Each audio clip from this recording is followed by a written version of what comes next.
কিন্তু শুরুতেই ঝন্টু বড়াইকে থেকে ঝন্টু বড়াইকে এতক্ষণ যে কথাগুলো বলছিলাম এবং যে আশঙ্কা প্রকাশ করছিলাম, ইকোনমিক স্ট্র্যাঙ্গুলেশন, অর্থনৈতিকভাবে মেরে দেওয়ার একটা সহজ পদক্ষেপ, এবং এটা আমরা মারতে চাই না, আমরা বেসিক্যালি বোধহয় বোঝাতে চাই যে ভারত অনেক কিছু পারে, ভারতের পেছনে লেগো না বাবা। ঝন্টু বড়াই না, দেখো, এই অর্থনৈতিক যে বাধা বা তুমি ইকোনমিক স্ট্র্যাঙ্গুলেশন বললে, এটা কিন্তু অর্থনৈতিক শুধু নয়, এটা রাজনৈতিক বাধ্যবাধকতার থেকে দীর্ঘ টানাপোড়েন থেকে ভারত বাধ্য হয়েছে এই সিদ্ধান্ত নিতে। আমি অস্বীকার করছি না, এটা একটা অমানবিক একদিকে,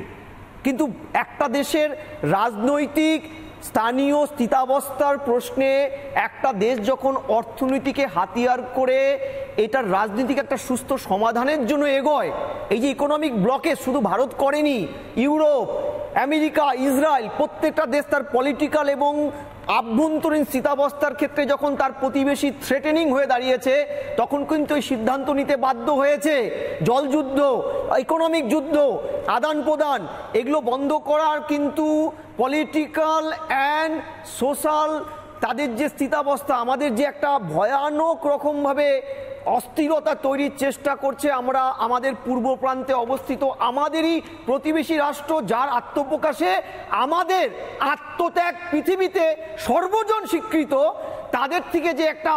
অলিখিত যুদ্ধ প্রত্যেকটা মুহূর্তে তাদের রাষ্ট্রপ্রধানরা করে যাচ্ছে। এতদিন পর্যন্ত ছায়া যুদ্ধ হচ্ছিল, ওখান থেকে হাসিনার সময়ও আমাদের ওখানে ছায়া যুদ্ধ আরোপিত হচ্ছিল, কিন্তু এবার তো রাষ্ট্রপ্রধানরা সরকারিভাবে ছায়া যুদ্ধ করছে। সেভেন সিস্টার আমাদের প্রাণের অংশ, তাকে যখন আঙুল দেওয়া হচ্ছে। আমি ময়ূক তোমাকে দু তিনটে তথ্য বলছি, যে দেখো এই যে ইকোনমিক্যাল স্ট্র্যাঙ্গুলেশনের ফলে দ্বিপাক্ষিক যেহেতু বিষয়টা, ভারতের ক্ষতি হবে, কিন্তু ভারত যেহেতু বিগেস্ট ইকোনমি, ভারত এই ক্ষতিটাকে কিন্তু মিনিমাইজ করতে পারবে অন্য প্রান্তে। কিন্তু বাংলাদেশ, যেই বাংলাদেশের সাথে ভারতের এই মুহূর্তে 530টা স্থলবন্দরের মাধ্যমে ব্যবসা হয়, ময়ূক 530টা, সেভেন সিস্টার এই 7টা প্রদেশে শুধু স্থলবন্দর দিয়ে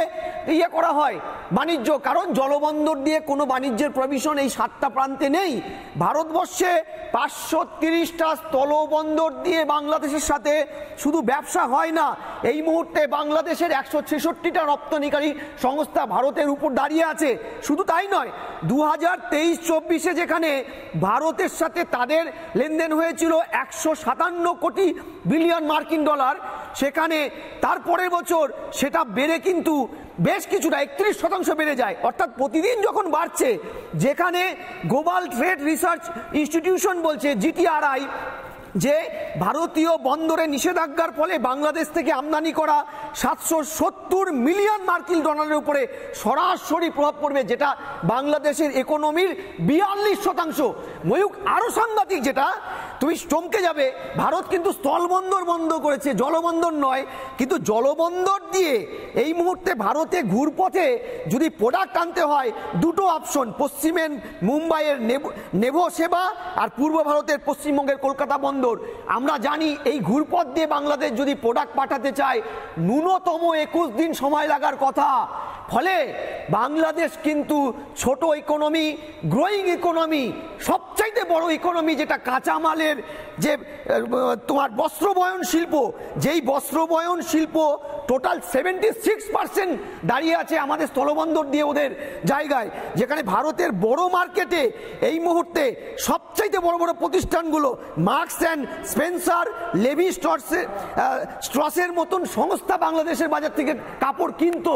এরা কিন্তু রাস্তায় বসে পড়বে। তুমি যে ট্রামটা ব্যবহার করেছো, এই আর্থিক দুরবস্থা 1 বছর ধরে চলমান পলিটিক্যাল অস্থিরতার জন্য যেখানে গেছে, তারপরে যদি এত বড় ধাক্কা, 42% ইকোনমি যদি ধসে যায়, আমি তোমাকে বলছি,